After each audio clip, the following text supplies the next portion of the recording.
Yeah, it's recording right now. Yeah. All right, I got you. I can tell it's yeah, I have skin conditions All right. too, man, so I understand ever actions. Let's see.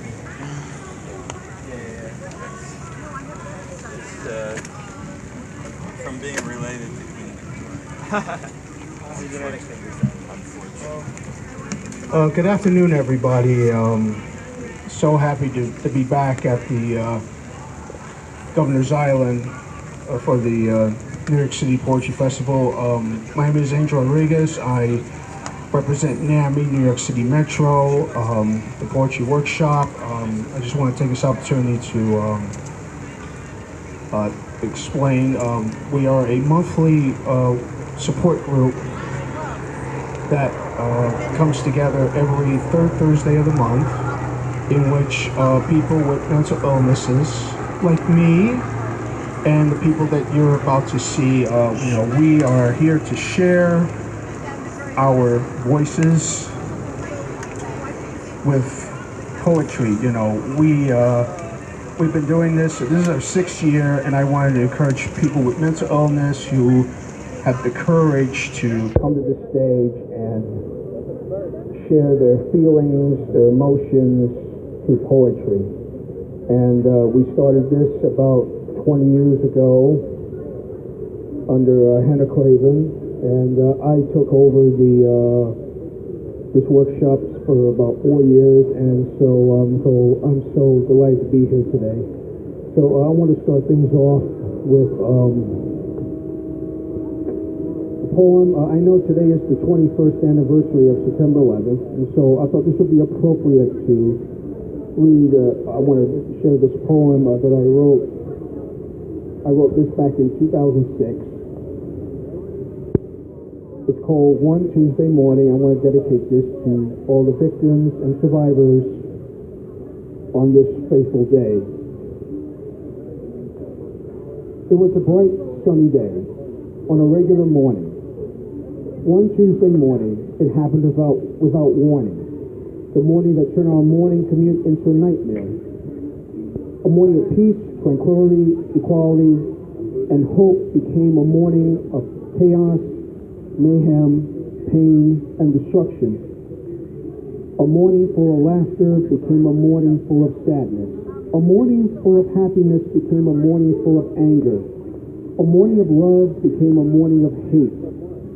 A morning of calm became a morning of bloodshed. On that morning, humanity witnessed the ultimate wake-up call that shook the foundation of this planet we call Earth. On that morning, we were living in fear, and our human rights were temporarily taken away from us, violated for no reason at all.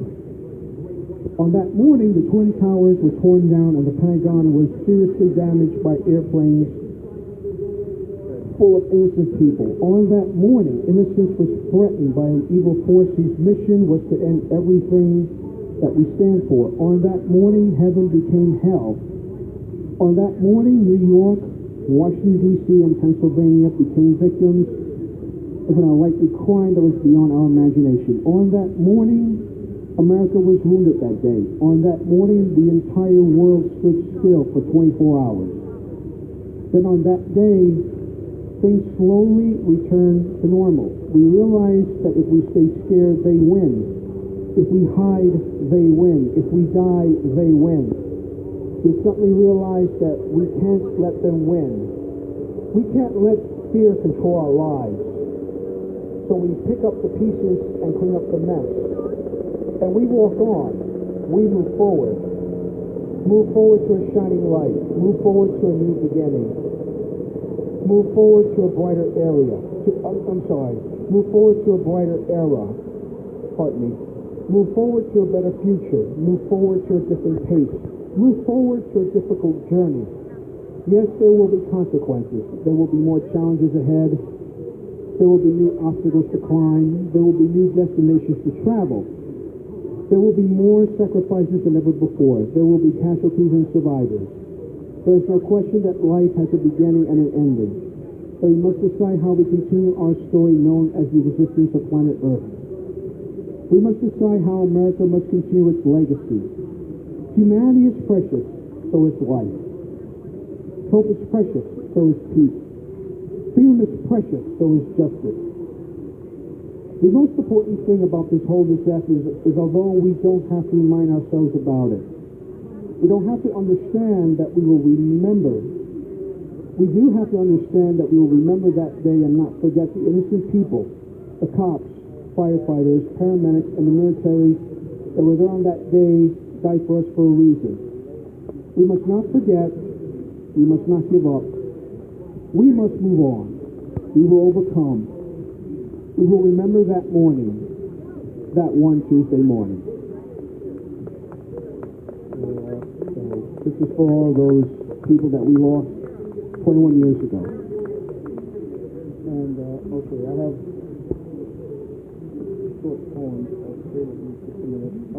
I have one more poem. I wrote this last year. It's called I wrote this, when we were doing the quarantine and stuff. The Only Living Boy in the Bronx. The apartment that I'm currently living in is full of garbage, and I'm definitely not a hoarder. I'm not torturing myself, but sometimes I feel that my mind is playing tricks on me. Eating is a curse that I could not acknowledge much. I try to control it, but at least I lost some weight.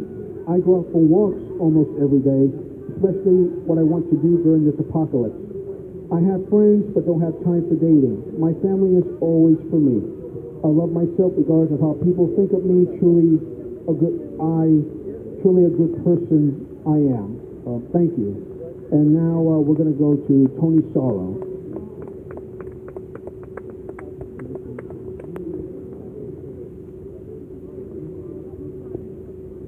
I like that first line though.